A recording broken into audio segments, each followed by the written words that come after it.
Hello friends, welcome back to my channel. तो आज हमारा नया चैप्टर अनुवांशिकता है। इसके बारे में समझेंगे। ठीक है, अनुवांशिकता।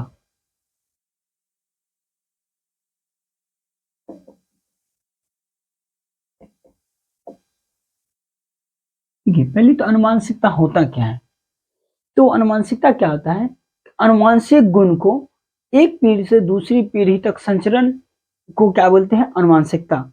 फिर आएगा आपका अनुवांशिक गुण किसे कहते हैं। आइए परिभाषित करते हैं। ये हमारे चैप्टर का नाम है अनुवांशिकता। तो कहता है अनुवांशिक गुण। आनुवांशिक गुण। आनुवांशिक गुण किसे बोलेंगे? तो वैसे गुण जो एक पीढ़ी से दूसरी पीढ़ी में माता पिता के द्वारा उनके संतानों में संचरित होते रहते हैं, उसे क्या बोलेंगे? आनुवांशिक गुण। अगर आनुवांशिक गुण तो कैसे बोलेंगे? वैसे गुण जो एक पीढ़ी से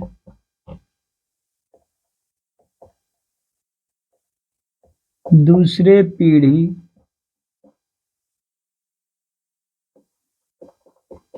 माता पिता से उनके संतानों में संचरित होते हैं, उसे आनुवांशिक गुण या पैतृक गुण बोलते हैं। पैतृक गुण कहते हैं। तो आनुवांशिक गुण क्या होता है? वैसा गुण जो एक पीढ़ी से दूसरे पीढ़ी तक जो है माता पिता के माध्यम से उनमें उत्पन्न गैमीट युग्मक के माध्यम से जो है एक पीढ़ी से दूसरी पीढ़ी तक पहुंचता रहता है, उसको क्या बोलते हैं? आनुवांशिक गुण बोलते हैं।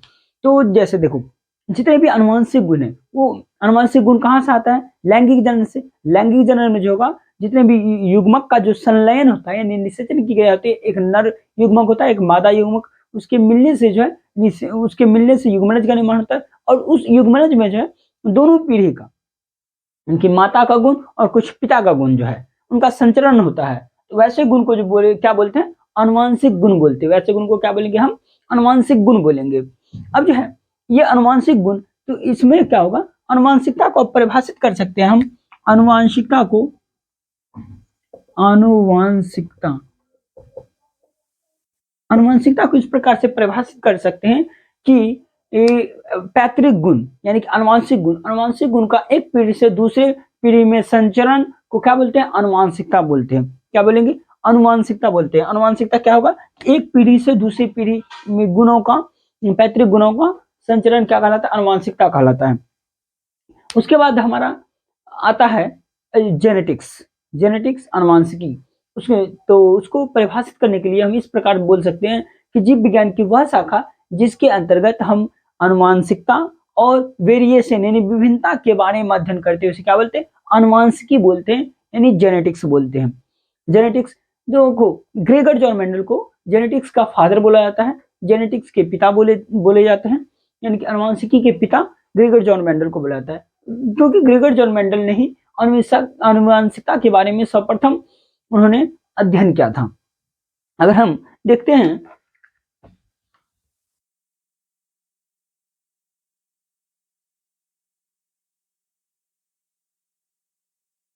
ग्रेगर जॉन मेंडल,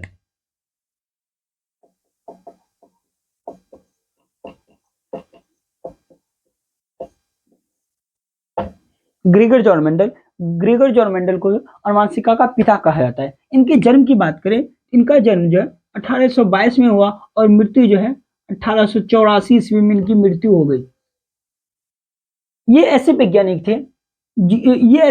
थे जिनके मरने के बाद जो है इनका जो जितना भी प्रयोग किया था वो सफल हो पाया। जब ये प्रयोग कर रहे थे, ये लगभग 1857 से लेके 1865 लगभग लगातार 8 वर्षों तक उन्होंने लगातार 8 वर्षों तक उन्होंने कार्य किया। उन्होंने लगातार 8 वर्षों तक कार्य किया और उनका फल जाके मिला उनको 1900 ईस्वी में जो है 1900 ईस्वी में 3 वैज्ञानिक आए।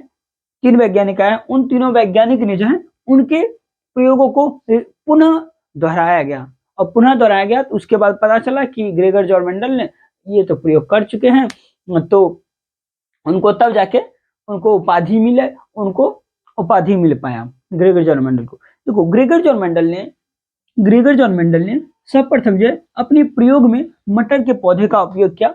मटर का पौधा देखो, मटर का पौधा का साइंटिफिक नाम है पाइजम सेटाइवम। ये मटर के पौधे का वैज्ञानिक नाम है। मटर के पौधे का वैज्ञानिक नाम क्या है? पाइजम सेटाइवम। देखो मटर का पौधा उपयोग क्यों किया ग्रेगर जॉर्मेंडल? ये सवाल उठता है कि मटर का ही पौधा क्यों उपयोग किया, और चीज का भी कर सकता था। तो उन्होंने मटर का पौधा का उपयोग इसलिए किया क्योंकि देखो ये तो पहली बात तो ये वार्षिक है, यानी प्रत्येक वर्ष मटर का पौधा मिल सकता है। पहला हम क्या लिख सकते हैं? ये वार्षिक पौधा है। कैसा पौधा है? वार्षिक पौधा है।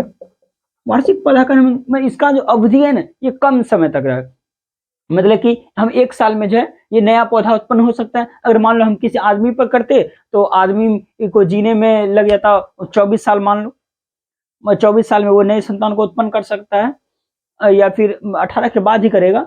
उससे फिर जो नया शिशु जन्म होगा उसको फिर जन्म करने योग्य क्षमता आएगा। फिर इस तरह से करते आएगा तो लगभग 1 से 2 पीढ़ी के बाद वो तो समाप्त हो जाता ग्रेगर जॉर्मेंडल। तो इसीलिए उन्होंने जो मटर के पौधे का उपयोग कर, जो कि वार्षिक पौधा था, और ये जो एक वर्ष में जो एक वर्ष में ये अपना फल उत्पन्न कर देता था, यानी कि नए शिशु का जन्म कर देता, नया पौधा बन जाता था। तो इसका पहला है ये वार्षिक पौधा था।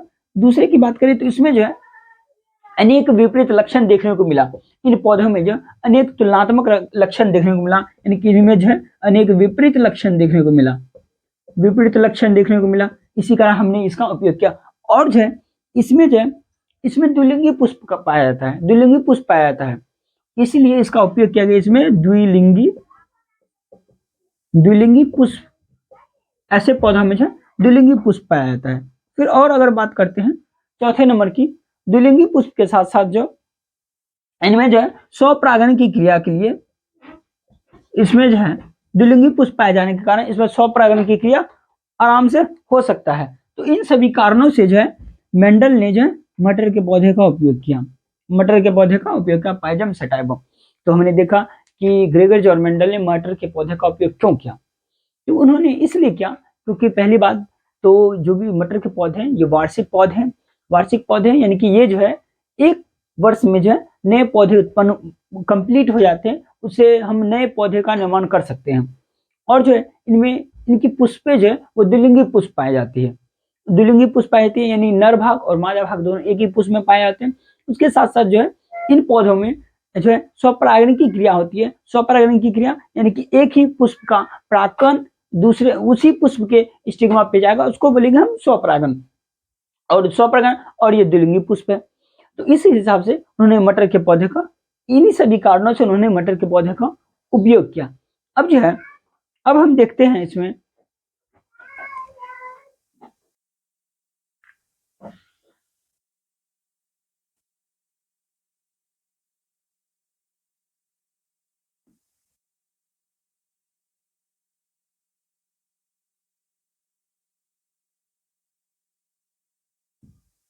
अब जो है एकल संकरण, एक संकरण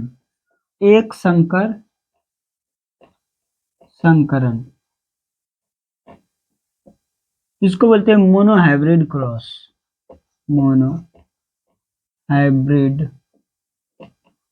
क्रॉस।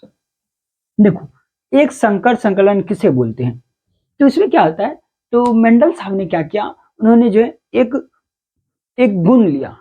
एक गुण के आधार पर उनके दो विपरीत लक्षण, एक पौधा में अलग लक्षण, दूसरे पौधा में अलग लक्षण, दोनों लक्षणों को मिलाकर उनके बीच जो है संकरण कराया। यानी कि जब दो विपरीत लक्षणों को लेकर उसके बीच संकरण कराते हैं तो उसे बोलते हैं एकल संकरण। इसको अगर परिभाषित करना है तो लिख सकते हैं कि जब दो पौधा के दो विपरीत लक्षण को लेकर संकरण कराया जाता है तो उसे एक संकरण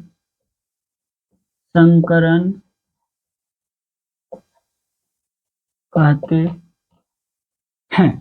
तो जब दो पौधा लेंगे उसमें अलग अलग लक्षण होगा, उन लक्षणों को लेकर हम उसके बीच क्रॉस कराएंगे इसे ये बोलेंगे एकल संकर एक संकर संकरण, मोनोहाइब्रिड क्रॉस बोलेंगे, इसे मोनोहाइब्रिड क्रॉस बोलेंगे। तो उन्होंने एक गुण लिया कि तने की लंबाई, एक गुण लिया तने की लंबाई। अब देखो ये तने की लंबाई जो है, तने की लंबाई हो सकता है ये लंबा हो या बौना हो। तो तने की लंबाई कैसा हो सकता है, लंबा भी हो सकता है और बौना भी हो सकता है, लंबा भी हो सकता है और बौना भी हो सकता है। तो उन्होंने एक ऐसा गुण लिया और उस गुण में जो दो विपरीत लक्षण पाए गए, अब हम उनका क्रॉस कराएंगे।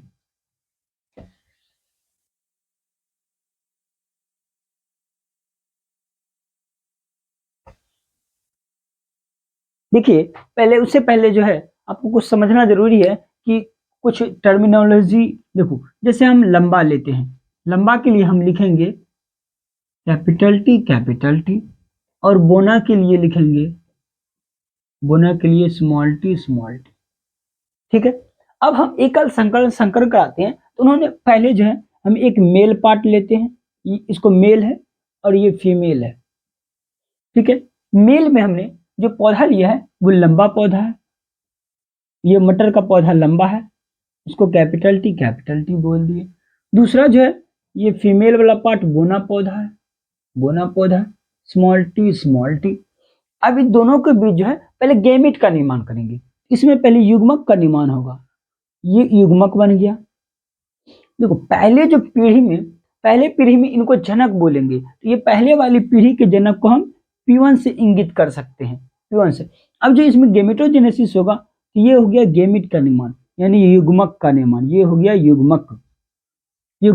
अब ये फीमेल पार्ट है, फीमेल में भी ओवम का निर्माण होगा, उसके युग्मक का निर्माण होगा स्मॉल टी। देखिए अब जो ये युग्मक का निर्माण होगा, अब इसमें जो है हम निषेचन की क्रिया कराएंगे दोनों में। तो यहाँ का देखिए ये स्पर्म है, ये ओवम से मिला, क्या बनेगा कैपिटल टी स्मॉल टी। उसके बाद ये ओवम ये स्पर्म इसके ओवम से मिलेगा कैपिटल टी स्मॉल टी, इससे मिलेगा कैपिटल टी स्मॉल टी। देखो पहले जो है हमने क्या किया, दोनों जनक के बीच जब हमने सब संकरण कराया तो जितने भी बच्चे उत्पन्न हुए वो F1 पीढ़ी के हो गए, F1 पीढ़ी के फर्स्ट फिलियर जनरेशन हो गया, इसको फर्स्ट फिलियर जनरेशन होने के और सभी पौधे लंबे प्राप्त हुए। यहाँ जो है सभी इसको जब देखो यहाँ पे कैपिटल टी स्मॉल टी है, इसमें ये देखो लंबा वाला गुण भी है और ये बोना वाला भी गुण है, लेकिन जो है कैपिटल टी जो डोमिनेट कर जाता है, ये जो प्रभाविता के नियम के अनुसार ये प्रभावी हो जाता है, कैपिटल टी प्रभावी हो जाता है, जिसके कारण जब पौधा लंबा दिखाई पड़ता है। तो ये भी लंबा हो गया, ये भी संकर लंबा हो जाता है, या मिश्रित लंबा कह सकते हैं इसको, मिश्रित लंबा, क्योंकि इसमें दोनों गुण पाया जाता है। तो फर्स्ट जनरेशन में जितने भी पौधे थे सभी लंबे प्राप्त हुए। मेंडल का जो है F1 जनरेशन में जितने भी पौधे प्राप्त हुए सभी कैसे थे, लंबे पौधे थे, और लंबे पौधे इसका जीनोटाइप जो था मिश्रित था, संकर लंबा बोल सकते हैं, ये मिश्रित लंबा। तो जितना भी हमें पौधा प्राप्त हुआ था, तो देखो मेंडल साहब ने क्या किया, एक दो पौधा लिया मटर का, एक लंबे वाला पौधा और एक जो है छोटे वाले पौधा यानी बोना पौधा लिया, और उन दोनों के बीच जो है संकरण कराया गया। संकरण कैसे किया गया हो कि दोनों के बीच है एक का जो द्विलिंगी पुष्प है तो दोनों में पुंकेसर होगा, स्त्रीकेसर होगा, इसका स्त्रीकेसर इसके पुंकेसर के साथ निषेचन करा दिया। कृत्रिम निषेचन करा दिया, कृत्रिम निषेचन के बाद जो नया पौधा उत्पन्न हुआ, नया बीज जो उत्पन्न हुआ, वो उन बीजों को जब ग्रो कराया गया तो उनमें देखा गया कि सभी पौधे जो है फर्स्ट जनरेशन के सभी लंबे प्राप्त हुए, ये इसको फर्स्ट जनरेशन बोल दिए। उसके बाद जो है इन्हीं दो लंबे पौधे को लिया गया, संकर लंबे पौधे को लिया गया, उसके भी सेल्फिंग कराया गया, मतलब दोनों को भी स्वपरागण कराया गया। चलिए कराते हैं।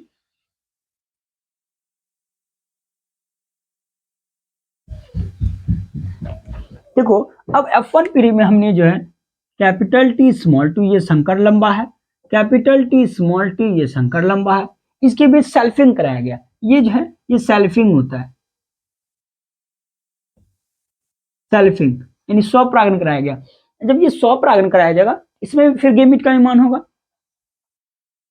ये गेमिट का यानी कि अब ये जो है P2 पेरेंट हो गया, पहले P1 पेरेंट, अब ये P2 पेरेंट हो गया, अब इसमें गेमिट का निर्माण होगा, इसमें भी गेमिट का निर्माण होगा, युग्मक का निर्माण होगा, कैपिटल टी स्मॉल टी, और ये युग्मक हो गया, युग्मक, युग्मक। अब जो है ये युग्मक हो गया, अब इसके बीच सेल्फिंग कराने यानी कि इसमें निषेचन की क्रिया कराएंगे, ये कैपिटल टी के साथ मिलेगा, कैपिटल टी, फिर ये कैपिटल टी स्मॉल टी के साथ मिलेगा, कैपिटल टी स्मॉल टी, और ये इसके साथ मिलेगा कैपिटल टी स्मॉल टी, और ये इसके साथ कैपिटल टी और स्मॉल टी। अब देखो जब इसका सेकंड जनरेशन, ये इसका हो गया second F2 generation, second failure generation, second failure generation में जब देखा गया तो ये देखो ये लंबा पौधा उत्पन्न हो रहा है, और ये संकर लंबा इसको बोल सकते हैं, या मिश्रित लंबा, संकर लंबा, ये भी संकर लंबा, और ये बोना पौधा प्राप्त हुआ। तो इससे मेंडल ने कहा कि फर्स्ट जनरेशन में तो हमने सभी लंबे पौधे उत्पन्न किए थे, लेकिन सेकंड जनरेशन में जो क्या होगा, लंबा पौधा भी हुआ, बोना पौधा भी हुआ, और संकर लंबा पौधा भी उत्पन्न हो गया। इसके बाद उन्होंने बताया कि जीनोटाइप रेशियो और फिनोटाइप रेशियो, इसी के आधार पर देखिए, इसी के आधार पर जो जीनोटाइप रेशियो क्या होता है कि उसका जीनी संरचना, किसी भी जीव की जीनी संरचना को हम जीनोटाइप बोलेंगे, फिनोटाइप वैसी उनका जो वैसा गुण जो आपको दिखाई देगा, स्पष्ट रूप से दिखाई देगा, उसको फिनोटाइप बोलेंगे।